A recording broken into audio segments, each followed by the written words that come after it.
Hi all. In this video, we will discuss about TestNG XML file, right? So in the TestNG XML is a configuration file used to control how TestNG tests are executed, right?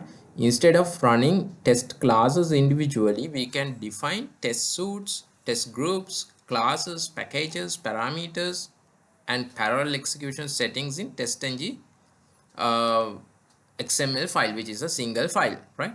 For example, we can choose which test class to run, exclude a specific tests, right? Execute smoke or regression suite, and even run test across multiple browsers in parallel. This gives us centralized control over test execution without modifying the actual test code, right? Uh, in real automation framework, uh, TestNG XML is widely used because it makes test execution flexible, maintainable, and easy to manage.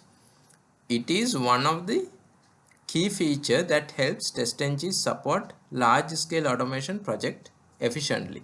Okay, uh, so then we will go with TestNG XML file. We will create TestNG XML file first, right?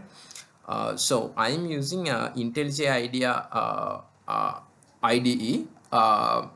So in here, I can just right click on that folder, and you can now you can see that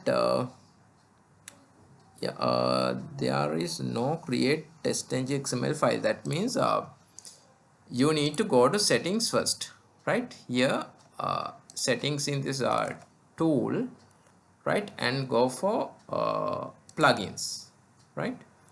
In plugins section, yeah, you can search for uh, TestNG.xml. Sorry, you can say create TestNG um, create yeah create TestNG XML. Yeah, you can search for create TestNG XML. This is the plugin you need to install, right? Then this plugin, yeah, I'm going to install it, right? You can accept it. Here it's installed. Then you can apply the changes and hit on OK button, right? Okay, now that plugin is installed, and now you can create our TestNG XML file. So what you need to do is you can just right click on the project and search for create TestNG XML file. Here you can see that menu item is appeared, right? Create TestNG XML file. Then you can hit OK, right? So still you couldn't see that file, right? So what I can do is I can just right click on that project and then reload from the disk. You need to refresh this. Here you can see that TestNG XML list, right? Okay, this is one line that is a minified version, so you can just you can arrange it like press the Control Alt L in your keyboard. Yeah, now you can see the formatted code of that XML file, right? Here once you give the package naming and that method naming or and classes, that naming conventions correctly, the all the test files inside the test folder uh, should be uh, included in TestNG XML file, right? Here these are a couple of things, right? Yeah, for example, think like TestNG assertion demo, right? In TestNG assertion demo, you need to run the whole class here, right? So then you do not need to put all the methods like this way, right? If you need to run whole class, what you can do is you can just remove this part method, right? And you can uh, still remove the class tag, which is end class tag, and make this class as a self-closing tag, right? This way.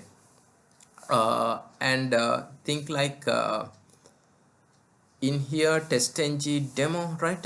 In TestNG demo, yeah, TestNG demo, there are two test cases, right?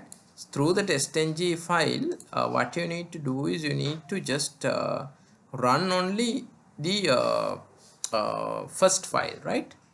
Then what you can do is you can just remove this one, or you can remove this one, or you can just include this one, and you do not need to run this part, right? Then you can say exclude, right?